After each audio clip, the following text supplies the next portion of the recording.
Hi hello friends, welcome to the channel. ಇವತ್ತಿನ ವಿಡಿಯೋದಲ್ಲಿ ಸೂಪರಾಗಿ ರೆಸ್ಟೋರೆಂಟ್ ಸ್ಟೈಲಲ್ಲಿ ದಾಲ್ ಹೇಗೆ ಮಾಡೋದು ಅಂತ ನೋಡ್ಕೊಳ್ಳೋಣ. ಸೂಪರಾಗಿರುತ್ತೆ.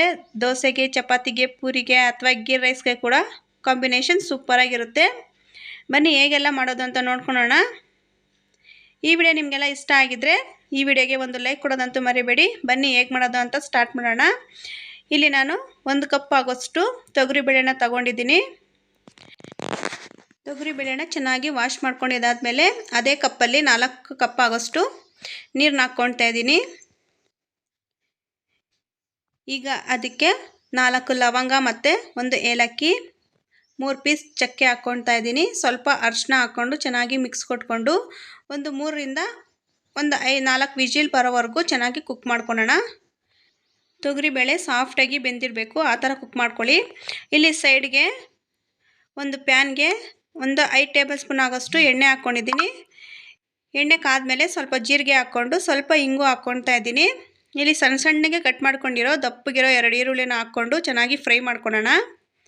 ಇದು ಸ್ವಲ್ಪ ಕಲರ್ ಚೇಂಜ್ ಆದಮೇಲೆ ಇಲ್ಲಿ ಚಿಕ್ಕದಾಗಿ ಕಟ್ ಮಾಡ್ಕೊಂಡಿರೋ ಶುಂಠಿ ಬೆಳ್ಳುಳ್ಳಿನೂ ಕೂಡ ಹಾಕ್ಕೊಳ್ತಾ ಇದ್ದೀನಿ. ನೀವು ಬೇಕು ಅಂದರೆ ಪೇಸ್ಟ್ ಕೂಡ ಹಾಕ್ಕೊಬೋದು. ಚಿಕ್ಕದಾಗಿ ಕಟ್ ಮಾಡಿ ಹಾಕ್ಕೊಳ್ತಾ ಇದ್ದೀನಿ.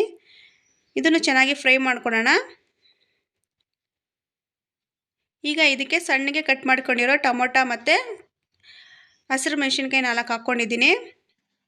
ಟೊಮೊಟೊ ಕೂಡ ಚೆನ್ನಾಗಿ ಸಾಫ್ಟ್ ಆಗಬೇಕು, ಅಲ್ಲಿವರೆಗೂ ಚೆನ್ನಾಗಿ ಫ್ರೈ ಮಾಡ್ಕೊಳ್ಳೋಣ. ಇದಕ್ಕೆ ಸ್ವಲ್ಪ ಅರಿಶಿನ ಪುಡಿ ಹಾಕ್ಕೊಳ್ಬೇಕು, ಸ್ವಲ್ಪ ಖಾರದ ಪುಡಿ ಹಾಕ್ಕೊಳ್ಬೇಕು. ಖಾರ ನೋಡ್ಕೊಂಡು ಹಾಕ್ಕೊಳ್ಳಿ. ನಾವಿಲ್ಲಿ ಹಸಿರು ಮೆಣಸಿನ್ಕಾಯಿ ಕೂಡ ಯೂಸ್ ಮಾಡಿದ್ದೀವಿ. ಸೊ ಖಾರಕ್ಕೆ ಎಷ್ಟು ಬೇಕಾಗುತ್ತೋ ಅಷ್ಟನ್ನ ಖಾರದ ಪುಡಿ ಹಾಕ್ಕೊಂಡು ಚೆನ್ನಾಗಿ ಮಿಕ್ಸ್ ಕೊಟ್ಕೊಳ್ಳೋಣ. ಇದಕ್ಕೆ ಸ್ವಲ್ಪ ರುಚಿಗೆ ಉಪ್ಪು ಹಾಕ್ಕೊಳ್ತಾ ಇದ್ದೀನಿ. ಉಪ್ಪು ಹಾಕ್ಕೊಂಡು ಚೆನ್ನಾಗಿ ಮಿಕ್ಸ್ ಕೊಟ್ಕೊಳ್ಳೋಣ. ಇಲ್ಲಿ ನಾನು ಮೊದಲೇ ಪಾಲಕ್ಕು ಒಂದು ಅರ್ಧ ಕಟ್ಟು ಆಗೋಷ್ಟು ತೊಗೊಂಡಿದ್ದೀನಿ. ಅದನ್ನು ಚೆನ್ನಾಗಿ ನೀರಲ್ಲಿ ವಾಶ್ ಮಾಡಿಕೊಂಡು ಚಿಕ್ಕದಾಗಿ ಕಟ್ ಮಾಡಿಕೊಂಡಿದ್ದೀನಿ. ನೋಡಿ, ಈ ಥರ ಕಟ್ ಮಾಡಿಕೊಂಡು ಅದನ್ನು ಕೂಡ ಚೆನ್ನಾಗಿ ಬೇಯೋವರೆಗೂ ಫ್ರೈ ಮಾಡ್ಕೊಳ್ಳೋಣ.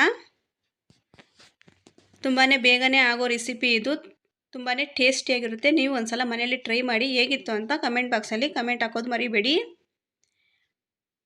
ನೋಡಿ, ಈಗ ಚೆನ್ನಾಗಿ ಸಾಫ್ಟಾಗಿ ಫುಲ್ಲು ಫ್ರೈ ಆಗಿದೆ. ಈಗ ಕುಕ್ಕರ್ ವಿಜಿಲ್ ಬಂದಿತ್ತು 4. ಈಗ ನೋಡಿ ಓಪನ್ ಮಾಡಿ ತೋರಿಸಿದ್ದೀನಿ. ತುಂಬ ಸಾಫ್ಟಾಗಿ ಬೆಂದಿದೆ. ಈಗ ನಾವು ಫ್ರೈ ಮಾಡ್ಕೊಂಡಿರೋದನ್ನೆಲ್ಲ ಈ ದಾಲ್ಗೆ ಹಾಕ್ಕೊಂಡು ಚೆನ್ನಾಗಿ ಮಿಕ್ಸ್ ಕೊಟ್ಕೊಳ್ಳೋಣ. ಈಗ ನಮಗೆ ಉಪ್ಪು ಏನಾದರೂ ಕಮ್ಮಿ ಇತ್ತು ಅಂದರೆ ಇವಾಗ ಉಪ್ಪನ್ನ ಆ್ಯಡ್ ಮಾಡ್ಕೊಬೋದು ನೀವು. ಈಗ ಇದನ್ನು ಚೆನ್ನಾಗಿ ಕುದಿಸ್ಕೊಳ್ಬೇಕು ಒಂದು 5 ನಿಮಿಷ. ಲಾಸ್ಟಲ್ಲಿ ಕೊತ್ತಂಬರಿ ಸೊಪ್ಪು ಸ್ವಲ್ಪ ಹಾಕ್ಕೊಳ್ಬೇಕು. ಈಗ ಚೆನ್ನಾಗಿ ಕುದ್ದಿದ್ದಾದಮೇಲೆ ಸೂಪರಾಗಿ ರೆಡಿ ಆಗಿದೆ ದಾಲು.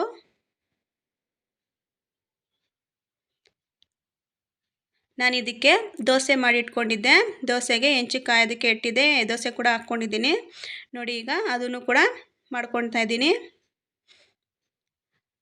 ಸೂಪರಾಗಿತ್ತು. ತಿನ್ನೋದಕ್ಕಂತೂ ನೀವು ಒಂದ್ಸಲ ಟ್ರೈ ಮಾಡಿ ಮತ್ತು ನಿಮ್ಮ ಫ್ಯಾಮಿಲಿ ಫ್ರೆಂಡ್ಸ್ಗೂ ಶೇರ್ ಮಾಡಿ. ಈ ವಿಡಿಯೋ ನಿಮಗೆಲ್ಲ ಇಷ್ಟ ಆಗಿದೆ. ಈ ವಿಡಿಯೋಗೆ ಒಂದು ಲೈಕ್ ಕೊಟ್ಟು ಶೇರ್ ಮಾಡ್ಕೊಳ್ಳಿ. ಮತ್ತೆ ಇದೇ ರೀತಿ ನೆಕ್ಸ್ಟ್ ವಿಡಿಯೋದಲ್ಲಿ ಸಿಗ್ತೀನಿ. ಅಲ್ಲಿವರೆಗೂ take care. Bye bye. Thank you for watching.